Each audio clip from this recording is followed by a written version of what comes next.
What do you have for me, Seton? Well, we have a couple here. We have several from Todd. I don't know how much you want to get into that right now. Well, give me one. We'll get to Todd's because Todd lost a bet with you that the callers are always right. Now, if you call in, if you say something negative about Todd or the Broncos, Fritzy has to agree with you and then add to that. That's terrible. Yeah. Terrible. So you could say, like, John Elway is probably the most overrated quarterback ever, right, Todd? You'd say, absolutely, he is, and here's why. Let me go to Chris in Syracuse. Chris will set the table for this is how it's done today, best and worst of the weekend, and the caller is always right. Hi, Chris. Hey, thanks, Dan. Yeah, I have a best and worst, and I would like to participate in the Caller's Always Right segment. Best to Sam Darnold coming up big on the big stage, and now he's got an opportunity to exercise those ghosts the old Sam Darnold used to see when he faced the Patriots. And a personal worst for me, Sam Darnold going to the Super Bowl. As a big Minnesota Viking fan, that hurts. Todd, everyone says that John Elway looks just like Mr. Ed. But don't you think Mr. Ed is much better looking? And also, in the history of rock and roll, has there ever been a more overrated duo than Hall and Oates? They suck. Dang. Wow, that is a strong start. All right, Todd. You know, there's a teeth thing there with John, and I can see some might think that that particular horse, Mr. Ed, may be more handsome. I hate to admit that, but there is a thing there. I think there was an ESPYs where he was called out for that, and John didn't appreciate the joke. Yeah, Hall & Oates, I don't know what I'm thinking, but if you really take time to really listen and read the lyrics, they're just very weak. It's something you could probably come up with while you're just kind of in the shower. In about 5-10 minutes, you could write some of those songs that ended up being top 40 songs somehow. All right. That's a round of applause for Fritzy. Now, once again, caller is always right today. This is Todd and Seton, Broncos Patriots bet. And whatever you say about Todd, anything that Todd likes, Todd has to agree if you have negative thoughts. Yes, Todd? That doesn't mean, nor are we encouraging that every single call over the next 2.5 hours has to be that. No. It's just part of the program today. It'd be cool if it was, though. Yeah. Of course it would. But like if I go to Travis in Iowa, I don't know what Travis is going to say. So maybe he has a best and worst of the weekend, or maybe it's just the caller is always right. Hi, Travis. What up, DP? Hey. 5'8", 200. First time, long time. I just want to see what Todd has to say about people that linger in the left lane being the biggest assholes on the planet. Wow, we're coming out firing. Yeah. Yeah, those guys are pains in the ass. It's very rude, and just get out of the way and let people go through. Whether they're going 60 or they're going 100, there's no need for you to camp out in the left lane. People got things to do. Move over and stop being a jerk. All right. Shawn in Daytona Beach. Hi, Shawn. Good morning, Dan and boys. Long time. I've got a best, worst, and the caller's always right. All right, best of the weekend. We fired our handyman after a month of working in the house and trying to hang 4 doors. Enough time and money, man. Get out of my house, and now I can watch the show unencumbered. Okay. Worst of the weekend. Watching Fritzy's Broncos fall. We did not have a team in the fight, and toddler. We were pulling for you. But speaking of toddlers, Todd, don't you think the worst way a grown man can show his fandom is by wearing pajama pants in public? Love you, bud. It is a bit immature, and there's got to be other attire. There's many ways that you can show your fandom without looking like you're 3 years old. Dress like an adult, for crying out loud. Blake in New Orleans. Hi, Blake. What's on your mind?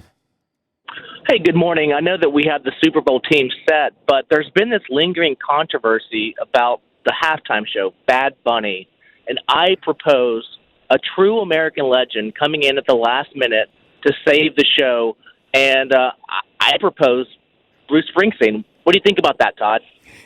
That's a genius move. I think Bad Bunny is very overrated anyway, but that's besides the point. But the boss, for him to go there on stage, halftime, millions and millions of people watching and hear, all right, come on now. Who would want anything other than that for your halftime show? For the Thank Super you, Bowl? Todd. Thank you. Think about it. Bruce has already done the halftime show, though. Can't get enough, Bruce. I remember when I went to the rehearsal, and they had like a crowd that came there that they were going to be part of the crowd. So they were all kind of acting like, hey, we're at the halftime show, and Bruce is doing songs, and I'm trying to take pictures because I'm thinking I'm watching Springsteen here up close, And we were carrying the Super Bowl, and I thought, I should be able to go over there and watch Springsteen. And I got busted 3 times trying to take a picture of Springsteen.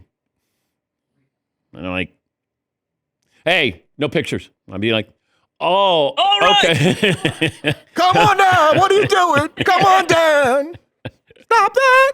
Stop that. So if Springsteen was singing to me to stop taking photos. That's how it's out. No photos now. Not going to do that anymore.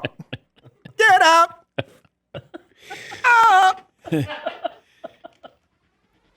1 hour in the books on this Monday. Put your phone away. Hi, Steve. Hey, guys. I have a best of the weekend, a worst of the weekend, and a question for Todd. Best of the weekend, obviously my Patriots going back to the Super Bowl, and I'm going to echo Marvin's worst of the weekend. As a football fan, I would have loved to see Devontae Adams make it to a Super Bowl, and I would like to get Todd's opinion on the Beatles being one of the best to ever do it. Thanks, Todd? The Beatles are wonderful. I got a chance recently to look back to some of the old footage, and now I understand why women were screaming and yelling and passing out, where ambulances had to come and take them out, because just their lyrics and everything about them was so original and creative and interesting. And I think I've had it wrong all this time. The Beatles are actually underrated for what they've accomplished in the history of music. Once again, the caller is always right. They love you. Yeah. She loves you. Hold my hand. But the fact that part of the reason why you don't like the Beatles is because you were jealous of how they got women to react to them. Yes, I always wanted to. I aspired, which never worked out. That's why I went to the gym when I was younger, when I used to bodybuild, to get that kind of reaction, or anything where someone gives you a second look, or screams, or wants to throw articles of clothing at you, or passes out in your presence. Girls have screamed in your presence before. Not for the reasons you would expect. No, like get away. Yeah. Landon in Michigan. Hi, Landon. Hey, Dan. First time, long time. Look, this has just got to be the epitome of the genius of this bit, and it has to be a regular bit. But I'm not gonna. I'll just cut right to the chase, because I'm a vocal instructor, a professional vocal instructor in Michigan. And Todd, I don't know. You've been told this before. I know. Singing for laughs, that's a good thing, Todd. Singing because you think you can do it as a profession, it's a problem. And it's a problem that you actually believe you can do it is the problem. Wow. Do you want to agree with the caller? Well said. I can't rhyme words. I can't sing a lick. In the shower, I've been led to believe, which most people think that they sound decent. But of really all the things back, said today, this hurts the most, I think, that you can't sing. In the spirit of what we're doing today, he really, he hit a chord there, an emotional chord, but he might be just right about that. I have no business singing. It'd be nice if you hit a chord.